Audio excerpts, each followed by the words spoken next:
Amen.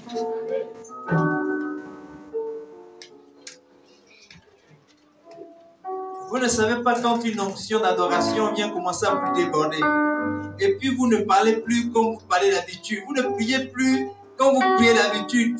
C'est-à-dire que toi-même tu réalises que non, Dieu là il est trop fort. Et il faut dire Dieu tu es Kinda. Pour les jeunes, dites Dieu tu es Kinda, tu es trop fort. Mais quand je réalise ce que tu fais, non, c'est impossible. Si vous savez, parfois ce qui nous embête, c'est qu'on est un peu trop carré. Non, non, non, il ne faut pas dire des mauvais mots à Dieu. Il faut lui dire des mots jolis. Il faut aller chercher dans le dictionnaire pour chercher. Non, non. Il comprend ça. Parce que le mot que tu dis correspond à ce qui est dans ton cœur. Ce que tu ressens. Tu dis, Seigneur, tu es bizarre. Les autres comprennent bizarre. Mais Dieu, il comprend bizarre ce que tu veux réellement lui dire. Parce qu'en fait, Dieu, ce n'est pas nos mots qu'il cherche. C'est l'élan de notre cœur. Amen. Oui, donc parfois sous ta douche, il ne faut pas négliger les moments que tu passes sous ta douche là. Quand une onction d'adoration commence à te toucher et que tu commences à chanter des chants, toi-même tu es soumis, mais pourquoi je chante? Laisse-toi aller, chante. Loue le Seigneur, célèbre, réjouis-toi. Dis au Seigneur ce qu'il y a dans ton cœur. Amen. Parce qu'il est digne de louange et il est digne d'adoration. Les hommes, les rois, les présidents, les gouverneurs et tous les autres, on les loue, on les célèbre pour ce qu'ils font pour le pays, pour le peuple sur lequel ils règnent. Alors Dieu qui règne sur le monde entier mérite nos acclamations. Il mérite nos louanges. Il mérite nos célébrations. Il mérite toute notre reconnaissance. La Bible dit que quand Jésus rentrait dans Jérusalem et que les maîtres de la loi ont entendu toute cette clameur-là, ils ont dit non, maître, s'il te plaît, dis à tes fidèles là de se taire, mais ils font trop de bruit. Et puis Jésus va donner une réponse qui va les obtenir. Il a dit, si eux, ils se taisent, vous allez voir les cailloux là, vont se lever et célébrer le Seigneur. Amen. Alors si les cailloux peuvent se lever et célébrer le Seigneur, si les oiseaux de la forêt là célèbrent le Seigneur, si les arbres célèbrent le Seigneur, à combien plus fort nous qui respirons, à qui Dieu a donné l'intelligence, à qui Dieu renouvelle sa grâce tous les jours. Nous avons des raisons de célébrer le Seigneur. Même quand tu penses qu'il n'y a pas de raison, il y a une raison de célébrer le Seigneur parce que il est bon et il t'a donné son souffle. Amen.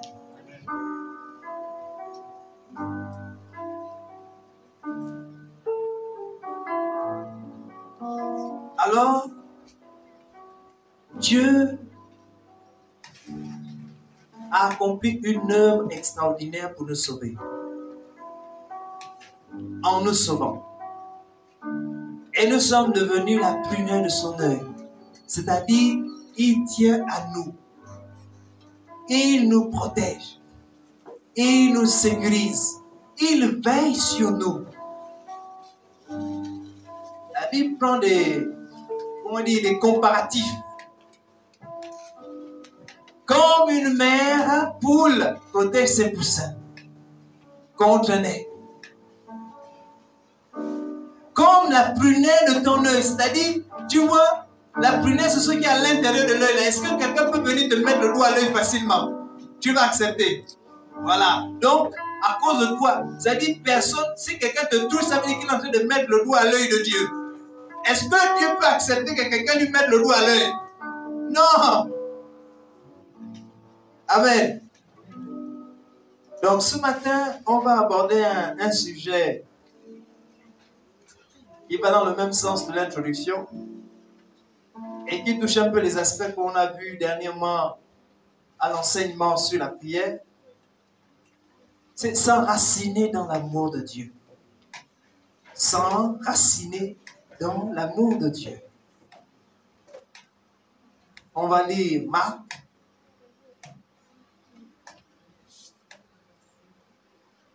Marc 12. Verset 28 au verset 31.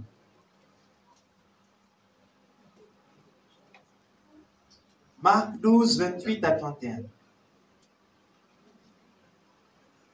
Un scribe qui les avait entendus discuter, sachant que Jésus avait bien répondu aux Sadducéens, s'approcha et lui demanda: quel est le premier de tous les commandements?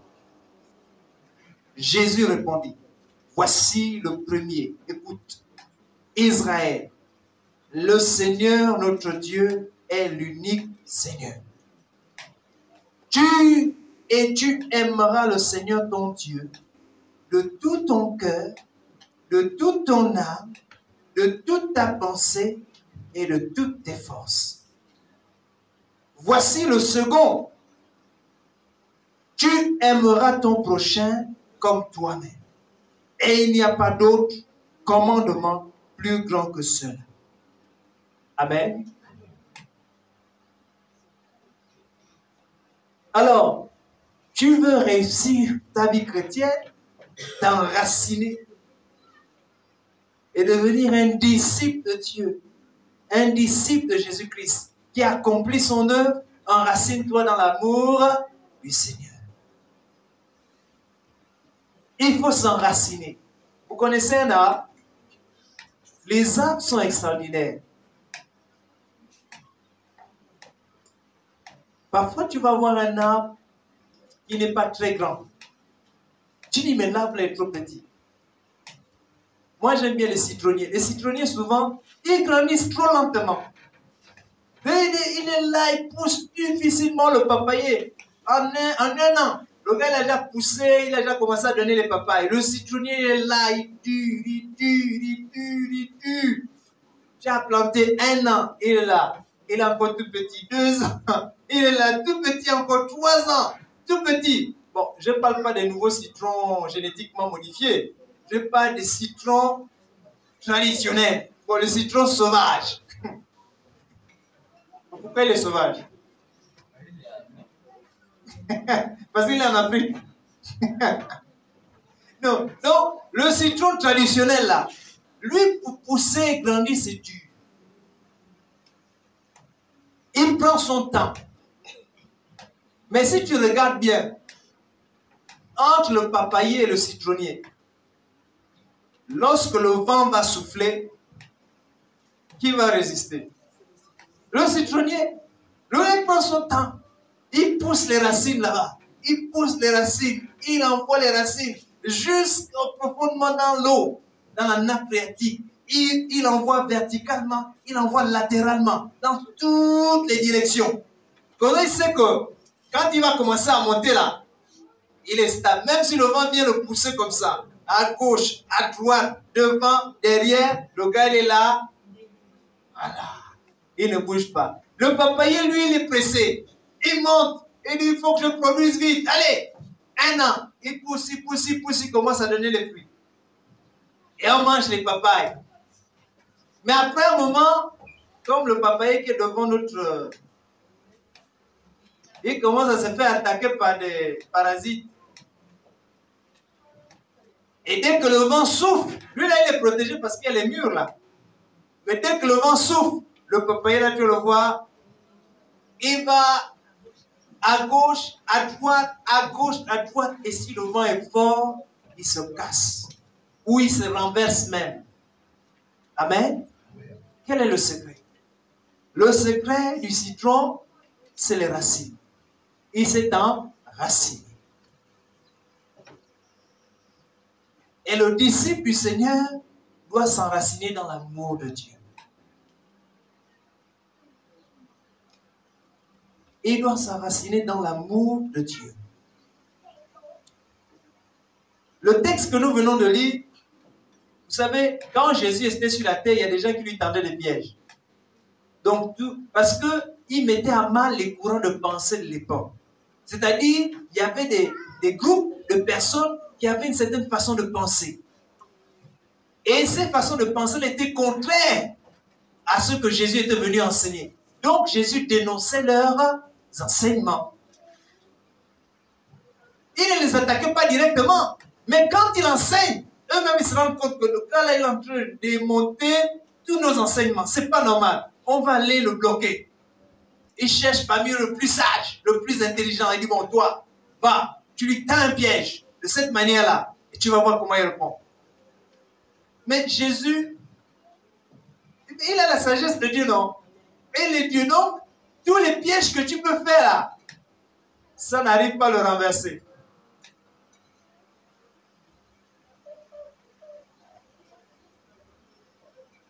Amen. Un jour, il vient, il dit, bon, Jésus, voilà, l'autorité pour faire les miracles et pour enseigner, là, qui t'a donné ça? Et Jésus, qui savait que c'était un piège, il leur dit, bon, ok, avant de répondre à votre question, je vais d'abord vous poser aussi une autre question. Dites-moi, quand Jean était sur la terre et qu'il a commencé à enseigner, l'autorité des gens venait d'où? Eux-mêmes, ils se rendent compte qu'ils sont bloqués. Ils commencent à se concerter entre eux, se dire, si on dit que l'autorité des gens venait de Dieu, on aura tort. Et maintenant, si on dit aussi que l'autorité des gens ne vient pas de Dieu, la foule qui est là va nous lapider parce qu'ils prennent Jean pour un prophète. Donc, ils sont bloqués. Alors, ils disent, on ne sait pas. On ne peut pas répondre à cette question. Ils disent, ok, donc moi aussi, je ne peux pas répondre à votre question. Amen. Donc, c'est ça qui se passe ici. Il y a un Sadducéen qui a posé la question, et puis maintenant, il y a un autre qui arrive là. Il dit, bon, ok, tu as bien répondu à la première question là. Maintenant, dis-moi, quel est le plus grand commandement? Il pensait que Jésus devait lui réciter les 10 commandements. Les 10 commandements, non, tu ne tueras point, tu aimeras ton Dieu, de tout ton, tu ne tueras point. Il pensait qu'il devait réciter tout ça. Il dit, bon, le plus grand commandement, c'est celui-là. Et Jésus savait que eux, ces gens-là, ils avaient un problème avec l'amour du prochain. C'est-à-dire, ils s'aimaient soi-même, mais ils n'aimaient pas les personnes à qui ils prêchaient. Alors Jésus, pour les contenter, dit, et c'est la vérité, voici le plus grand amour. Il n'y a qu'un seul Dieu unique. Deuxièmement, tu dois aimer ce Dieu-là de tout ton cœur, de toute ton âme, de toute ta pensée et de toute ta force. Et après, il ajoute, bon, voici l'autre qui lui est semblable. Tu aimeras ton prochain comme toi-même. Là, les gars sont renversés. Parce que aimer Dieu de toute sa pensée, de toute sa force, de toute son âme, de toute son intelligence, qu'est-ce que ça veut dire? Ça veut dire que toute ta vie doit être consacrée à Dieu. Tu ne dois plus rien faire, ni volontairement, ni involontairement, en dehors de ce que Dieu veut. Bon, nous-mêmes on est là. Nous-mêmes on est là. Vous connaissez comment vous vivez au quartier. Est-ce que c'est comme ça que nous vivons? Hein? Est-ce que c'est ce que nous faisons? Parfois tu dis, mon Dieu, non, reste d'abord le côté, je vais d'abord régler l'affaire là. Il ne faut pas faire attention. C'est pas parce qu'on est chrétien, c'est pas parce qu'on est chrétien qu'on est des maboules, hein? Et Joe, tu ne sais pas à qui tu parles. Tu ne sais pas à qui tu parles. Tu ne sais pas à qui tu ne sais pas à qui tu as affaire. Là, en ce moment-là, est-ce que tu es en train de aimer Dieu de tout ton cœur, de toute ton âme et de toute ta pensée? Donc, tu peux répondre. Donc, il y a des jours où, parfois, on appelle comme le vieil homme là veut ressurgir, ressort pour montrer que toi aussi tu as des épines pour piquer les autres. Mais Dieu veut que ces épines-là soient totalement enlevées. C'est ça qu'il veut. Amen. Tu sais qui je suis? Tu sais à qui tu as affaire? Tu te permets de me menacer de cette manière? Vous vous souvenez, il est où? Il est où? Qui sont ici? Il y a un homme. J'espère que tout le monde a compris.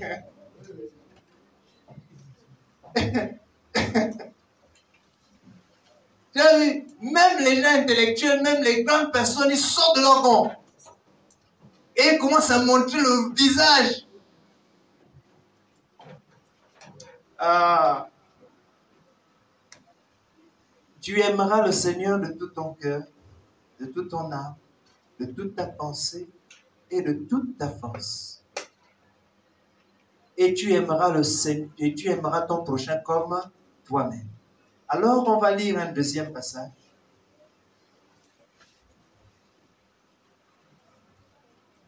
Éphésiens 3.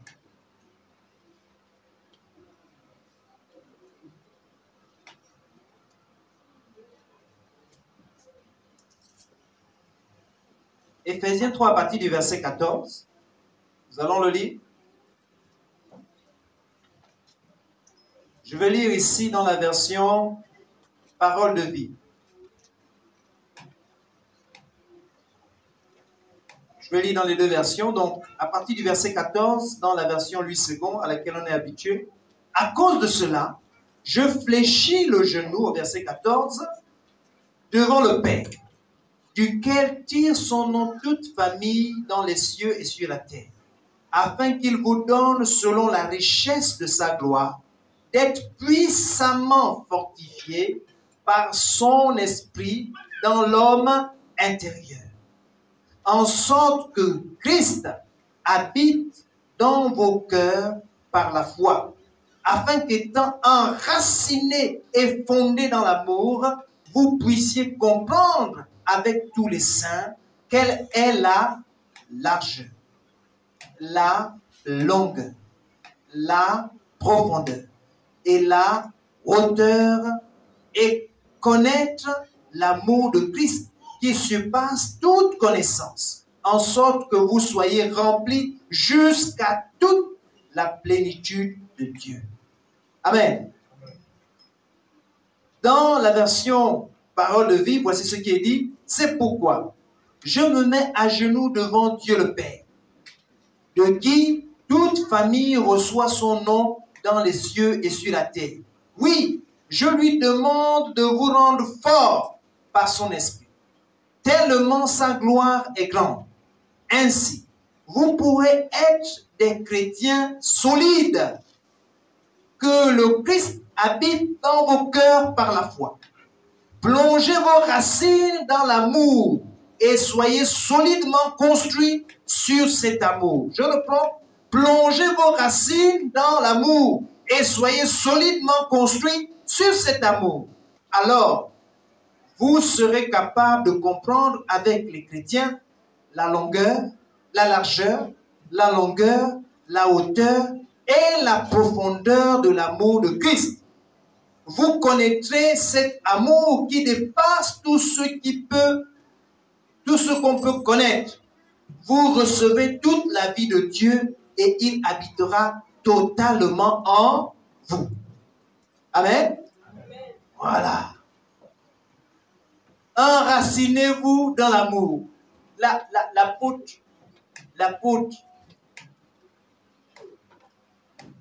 Paul priait pour les fidèles. Il dit, je prie, je fléchis le genou, afin que vous puissiez connaître l'amour de Dieu. Afin que vous puissiez connaître l'amour de Dieu, afin que vous vous enraciniez, que vous poussez vos racines profondément dans l'amour de Dieu. Quand vous aurez poussé vos racines profondément dans l'amour de Dieu, Dieu lui-même pourra habiter totalement en vous. Et alors, la parole que Jésus a dite plus haut sera possible. Il a dit, tu aimeras le Seigneur ton Dieu de tout ton cœur, de toute ton âme, de toute ta pensée et de toute ta force. Et tu aimeras ton prochain comme toi-même. Cela n'est possible que si tu t'enracines dans l'amour de Dieu. Donc la clé pour réussir, pour obéir, pour marcher comme Christ nous demande de le faire, c'est de s'enraciner dans l'amour. Alors Dieu m'a fait comprendre, m'a fait la grâce de comprendre, parce que je me suis posé la question, parce qu'ici, vous allez voir, il parle de la longueur, il parle de la largeur, il parle de la hauteur, il parle de la profondeur. Qu'est-ce que ça veut dire? La profondeur de l'amour, c'est quoi? La hauteur de l'amour, c'est quoi? La largeur de l'amour, c'est quoi? La profondeur et la longueur de l'amour, c'est quoi? Alors, ce que le Seigneur m'a fait la grâce de comprendre, en mettant ça du point de vue de Dieu, c'est que Dieu, premièrement, t'aime profondément. Il a aimé, il t'aime. Même quand ton cœur est tortueux par-dessus tout. Même quand parfois tu n'arrives pas à penser les pensées que tu veux. C'est pour ça que lorsque nous étions encore pécheurs, que l'on insultait même Dieu, Christ lui-même, il est mort pour nous, pour que nous soyons sauvés. Amen. Ça, c'est la profondeur de Dieu en nous, la profondeur de l'amour de Dieu en nous. Et on va voir ça tout à l'heure de notre point de vue. La profondeur de l'amour de Dieu en nous, c'est que Dieu a payé le prix fort pour nous sauver. Amen. Donc, il est venu d'en haut pour nous sauver.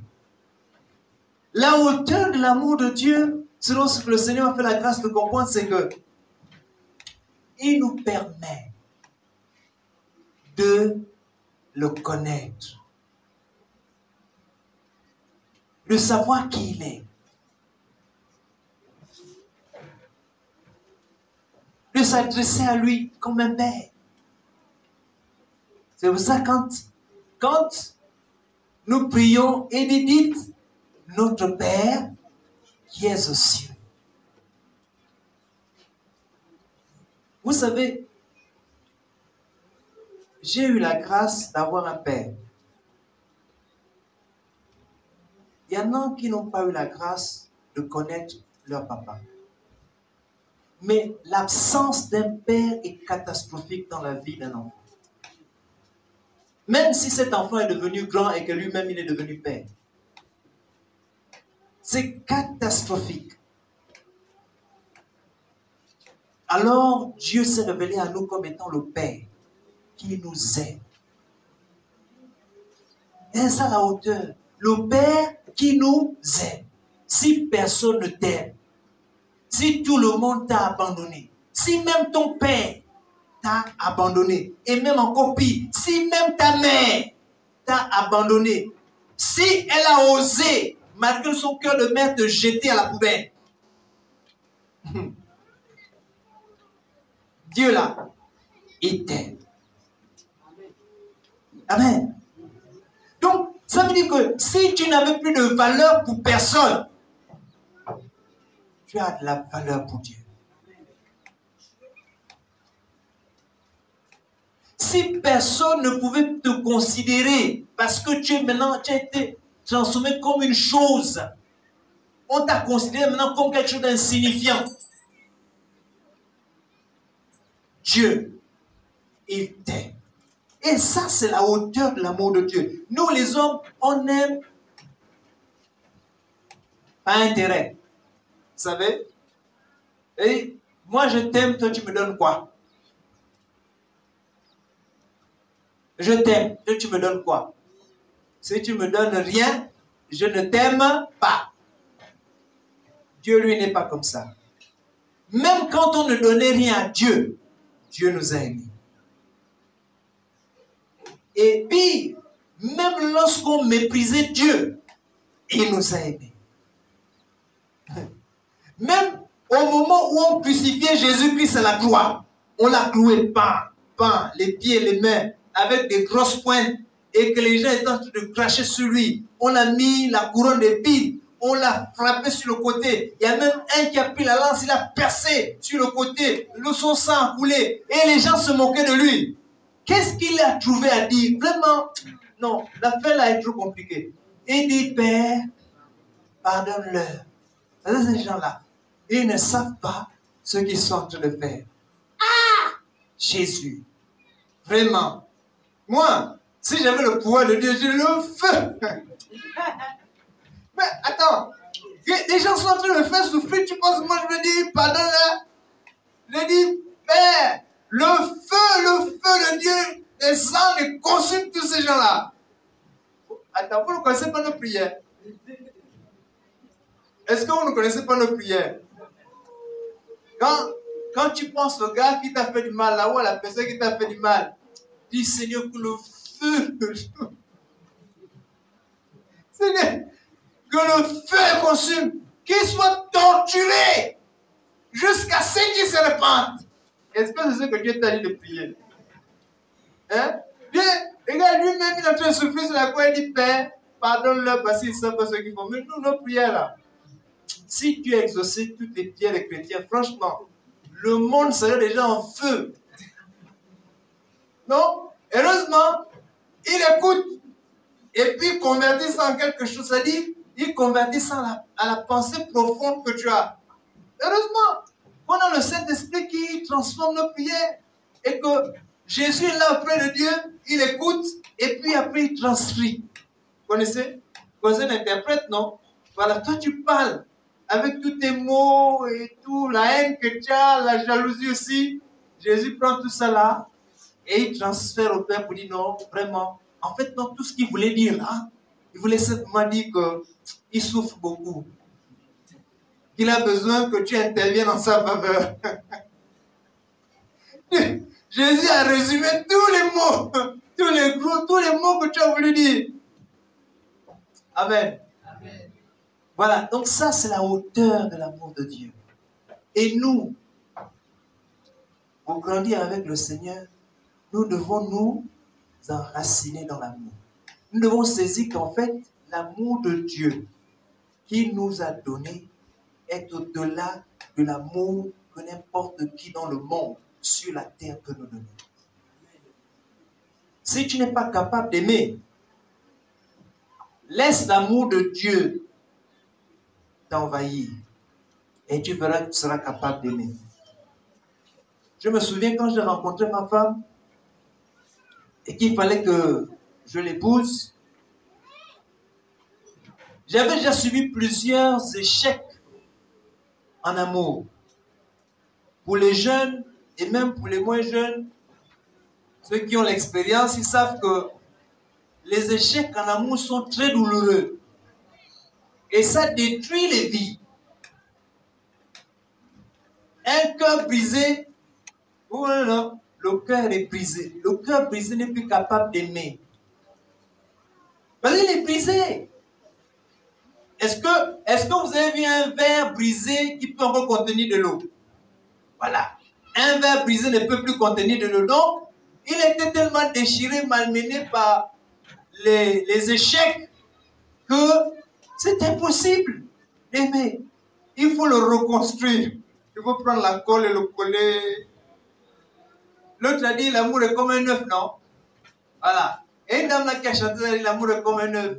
S'il tombe et se casse, c'est fini. Mais avec Dieu, c'est jamais fini. Même s'il s'est cassé, Dieu prend. Il remet ça en forme, en place, pour que je sois à nouveau capable d'aimer. Alors, j'étais en train de raconter mon histoire. J'étais là dans ma chambre et Dieu m'a fait voir une vision horrible de mon cœur. Et l'image que j'avais, c'était comme une passoire. Vous prenez une passoire et vous versez de l'eau. Qu'est-ce qui se passe? L'eau sort. Alors, j'ai dit au Seigneur, Seigneur, je ne suis pas capable d'aimer. Mon cœur est brisé. Mon cœur est comme une passoire. J'ai besoin que tu le guérisses. Et là, Dieu a fait l'opération chirurgicale. Il a guéri mon cœur. Il a restauré mon cœur. Et je suis redevenu capable d'aimer. Amen. Il n'y a que Dieu qui est capable de faire ça.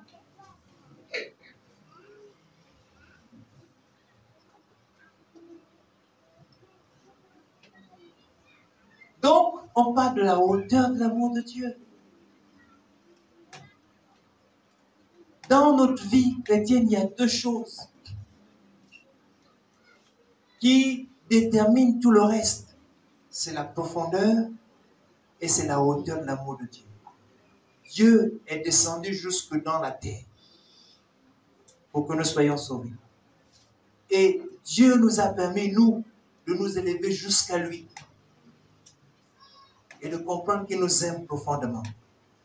Après, il nous dit, bon, maintenant, tu peux aimer ton prochain comme tu t'aimes toi-même. Si tu ne t'aimes pas, comment tu peux aimer le prochain? Non, non, tu aimeras ton prochain comme toi-même. Est-ce que vous savez qu'il y a des gens qui se détestent? Bon, tu te détestes. C'est-à-dire, toi-même, quand tu te regardes dans le miroir, quand tu penses à ta vie, tu t'énerves. Comment est-ce que tu vas pouvoir donner de la valeur à quelqu'un d'autre si toi-même, tu ne te donnes pas de la valeur? Tu fais comment? C'est impossible. Il faut d'abord se donner de la valeur pour pouvoir donner de la valeur à l'autre. Si tu te considères comme un animal, tu vas considérer les autres comme des animaux. Si tu te considères comme une chose, tu vas considérer les autres comme une chose. Mais si tu te considères comme quelqu'un de précieux, quelqu'un qui a de la valeur pour Dieu, quelqu'un d'intouchable, parce que tu es la prunelle de l'œil de Dieu, alors tu vas considérer les autres comme étant la prunelle de l'œil de Dieu. Quelqu'un d'intouchable, quelqu'un qui a de la valeur pour Dieu. Et tu auras du mal à lui faire du mal. Au contraire, tu auras envie de lui faire du bien parce que toi-même, en tant que prunelle de Dieu, on te fait du bien. Alors tu vas être capable de pardonner. De dire, bon, malgré tout le mal que tu m'as fait, comme Dieu, malgré tout le mal que je lui ai fait, il m'a pardonné, moi aussi, je te pardonne. Est-ce que vous voyez? Si tu n'es pas capable de comprendre que Dieu t'a totalement pardonné, tu ne seras pas capable de pardonner les autres. Et c'est là où la largeur arrive. La dimension largeur. Les amis proches, les parents proches, l'église, les frères. Les aimer. Et puis maintenant, la longueur arrive où il faut aimer celui que tu n'aimes pas. Vous voyez? Priez pour ceux qui vous... Priez pour ceux qui vous persécutent. En ce moment, ceux qui ont persécuté les Gabonais, c'est ceux qui ont creusé la dette de l'État et qui ont embrigadé les moyens. Ok? Donc, dès que vous entendez leur nom, tu es tout de suite énervé. C'est-à-dire, tu es en train de manger, tu entends le nom, tu es énervé tout de suite. Tu as déjà envie d'aller manifester dans la rue pour dire non, allez, arrêtez-le, faites ici. Amen. Ça, c'est l'actualité, c'est notre actualité. Mais c'est là où la longueur de l'amour de Dieu doit intervenir. Tu penses à ces gens-là. Ça te fait mal au cœur. Mais tu pardonnes. C'est-à-dire, tu pardonnes même quand ça te fait mal au cœur.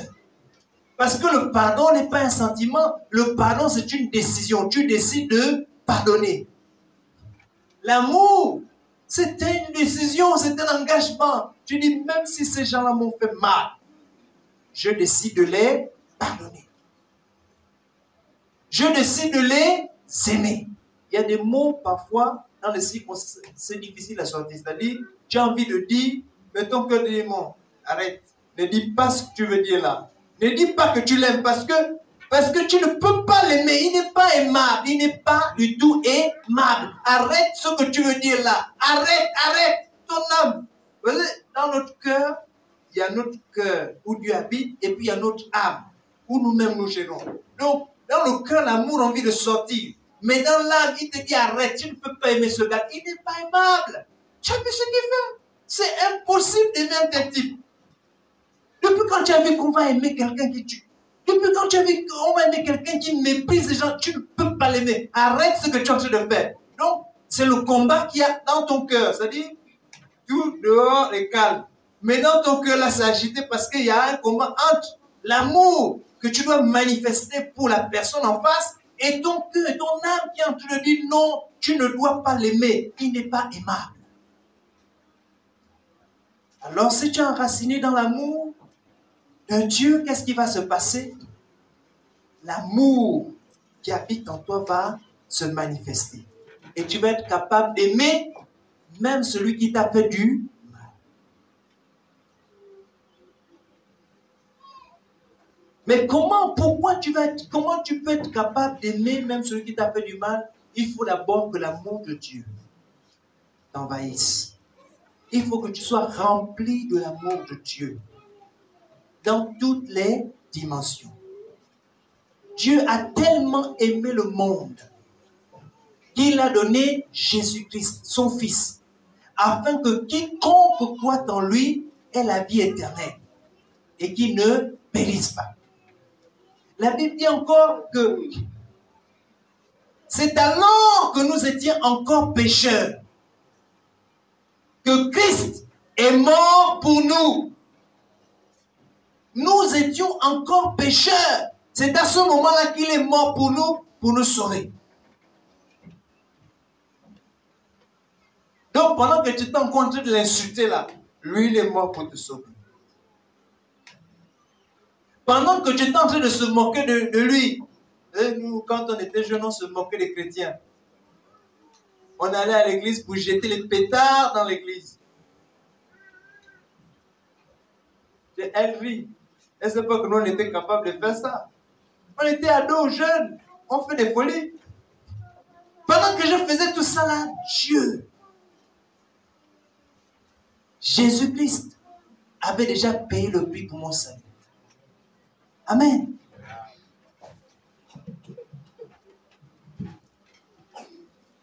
Donc le secret, pour pouvoir manifester l'amour de Christ, pour pouvoir aimer Dieu de tout son cœur, de toute son âme, de toute sa pensée et de toute sa force, et aimer son prochain comme soi-même, c'est de s'enraciner dans l'amour de Christ, dans lequel on a la largeur, il faut aimer ses proches, son voisin. On a la longueur, il faut aimer même ceux qui nous persécutent. Comment tu vas aller évangéliser pour les évangélistes? Tu vas aller évangéliser un peuple que tu n'aimes pas. C'est impossible. Sinon, en fait, tu fais juste semblant. Jésus, avant de venir, en fait, il nous a d'abord aimés. Il avait déjà vu toutes les atrocités qu'on était capable de faire. Il a dit, malgré le fait que ces gars-là sont capables d'avoir un cœur noir, un cœur profondément tortueux, je vais aller les sauver. Donc quand Jésus va t'envoyer vers les gens que tu n'aimes pas, il faut que tu demandes à Dieu de te remplir de son amour. Sinon, tu ne vas pas réussir ta mission. Amen.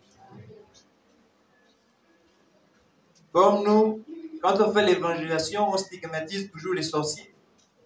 Surtout dans le champ là. Avec la sorcellerie dans ton cœur, es-tu certain que tu verras Jésus? Mais est-ce que Dieu t'a envoyé là-bas pour les stigmatiser? Pour leur lancer des pamphlets?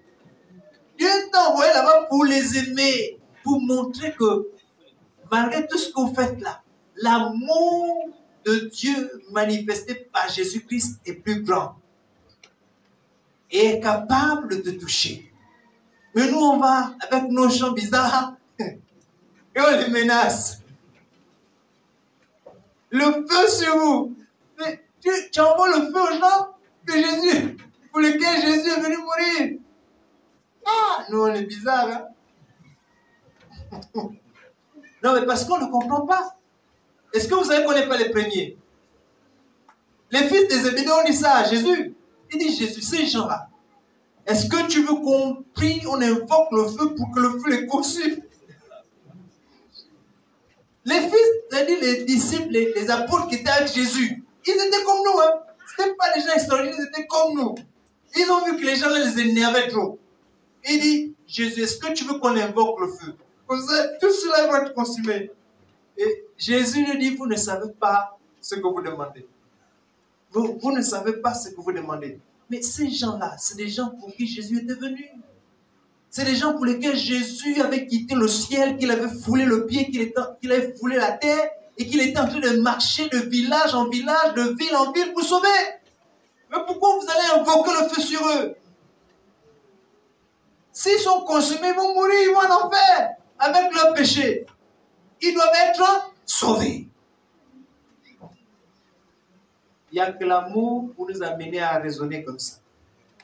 Et en fait, il n'y a que l'amour de Dieu qui peut nous amener à raisonner de cette manière. Si c'est nous-mêmes là, on n'est pas capable d'aimer comme ça, impossible. Pendant que tu seras en train de lui parler, tu vas te souvenir que celui que tu n'aimes pas. Alors tu vas le menacer. Au lieu de lui manifester l'amour, tu vas le menacer. Toi là, toi qui pêches là, si tu ne te réponds pas, tu es en enfer. Tu vas te brûler dans les flammes éternelles. C'est l'évangile de la peur. Est-ce que c'est l'évangile de la peur qu'on doit annoncer?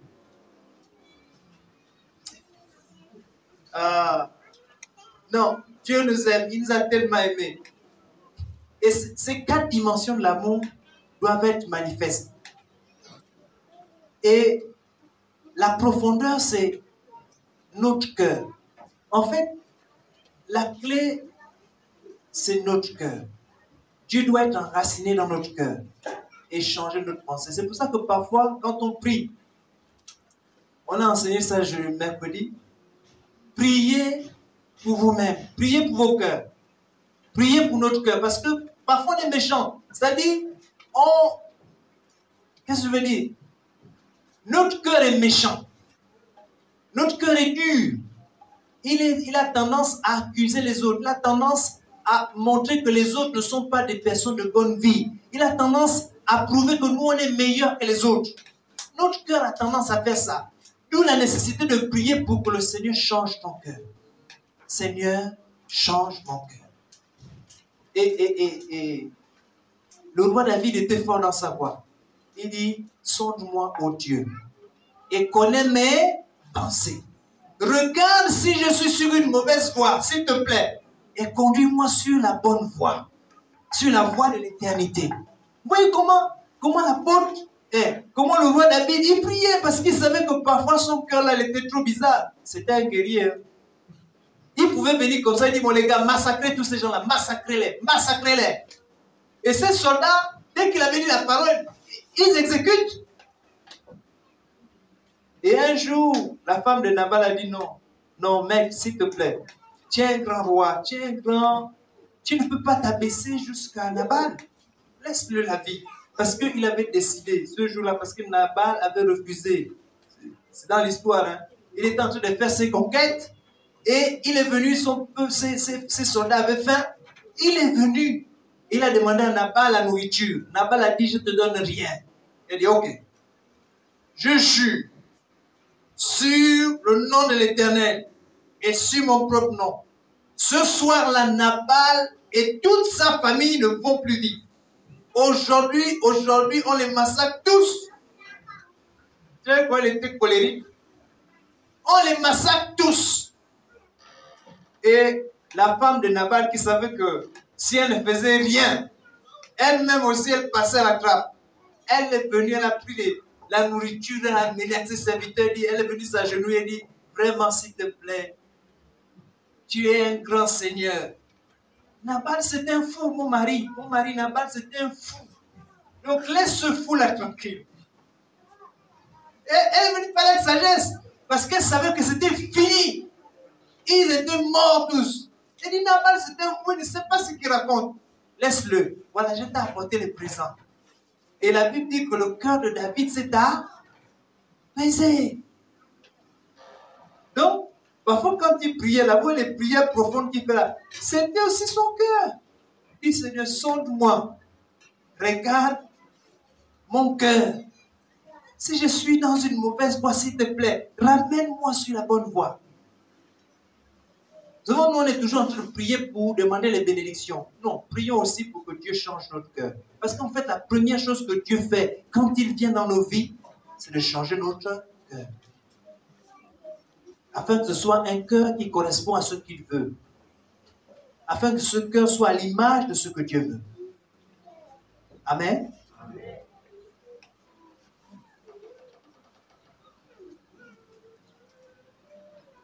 Et puis la hauteur de l'amour de Dieu de notre point de vue, c'est chercher à connaître Dieu.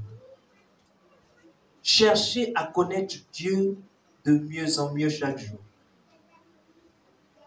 De plus en plus. Apprends-moi à te connaître. On a des chants. Je veux te connaître. Je veux te connaître. Je veux te connaître. Seigneur, toute ma vie. On ne peut pas aimer quelqu'un qu'on ne connaît pas. Si tu ne le connais pas, tu vas l'aimer jusqu'à un certain niveau. Et puis le jour où tu verras qu'en fait, il n'est pas comme toi tu l'avais vu, tu vas décider de ne plus l'aimer. Amen. Vous êtes d'accord avec moi? Tu es avec un ami qui te ment depuis. Le jour où tu te rends compte qu'en fait il t'a menti pendant 15 ans, qu'est-ce qui se passe? Tu commences à le détester.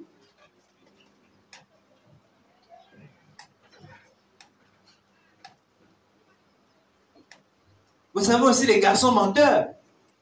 Les filles et les sœurs qui aiment bien donner facilement leur cœur. Bon, nous aussi les garçons, ça nous arrive. Hein. Et puis, au bout de... Toi, tu es en train de construire un rêve. Tu dis, oui, ça c'est la femme de ma vie. Je ferai ceci pour elle. Je construirai le château. J'irai dans son village. Oui, tu fais des plans. Mais toi, tu ne sais pas que derrière tous tes plans-là, ce sont des plans construits dans un château de sable, sur un banc de sable. Parce qu'en fait, elle, son cœur est ailleurs. Et qu'elle est là parce qu'il y a un... Ah. Donc, toi, tu fais tous les plans là. Le jour où tu découvres, l'amour se change en haine. Jusqu'à ce que tu dis, personne, vous avez vu des gens, il dit, personne n'aura cette fille-là. Si ce n'est pas moi, vaut mieux je la tue. Comme ça, personne ne gagne rien. Oh, les gars sont, ils vont dans les extrêmes. À cause de l'amour là. Il a été abusé. Et d'autres, ils se suicident. Il dit, vieux, je ne pourrai plus jamais aimer une autre fille, je me suicide. Il prend l'eau de Javel. C'est à Mouila qu'on a eu un truc comme ça. Un jeune homme très amoureux. La fille lui a dit non. Il était tellement dessus qu'il a pris l'eau de Javel. Et on l'a amené à l'hôpital. Il vomissait maintenant le sang noir. Il est décédé. Mort par amour.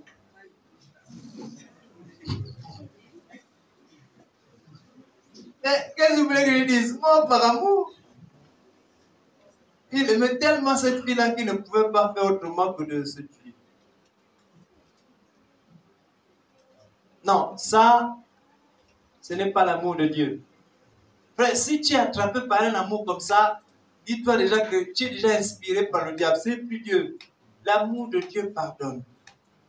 L'amour de Dieu est capable de laisser. De dire, ok, c'est pas grave. Même si c'est difficile, j'abandonne cette histoire-là et puis je continue d'avancer. Amen. Amen. Voilà.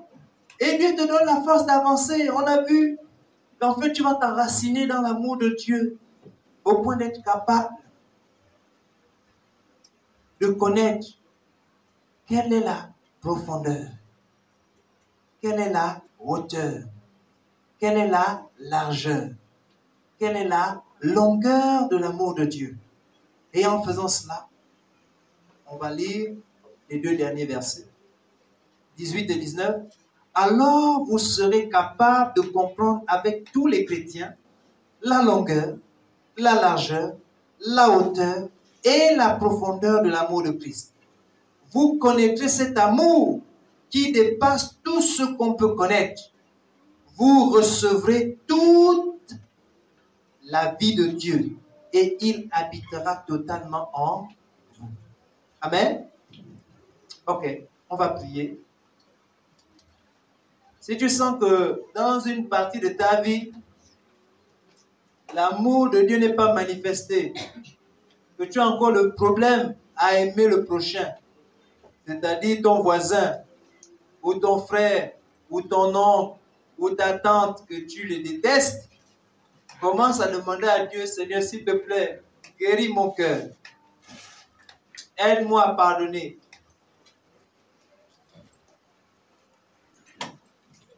Si tu es toujours encore en train de maudire ceux qui t'ont fait du mal, et que tu as du mal à prier pour eux, c'est le moment encore de prier en disant, Seigneur, s'il te plaît, guéris mon cœur des blessures et de toutes les déceptions, afin que je puisse aimer ces gens-là.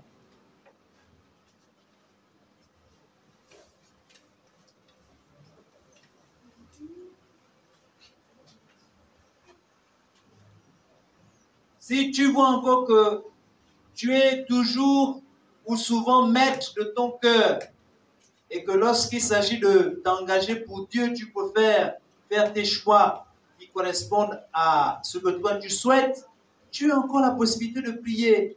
Dis, Seigneur, aide-moi, travaille mon cœur, renouvelle mon intelligence, restaure, guéris.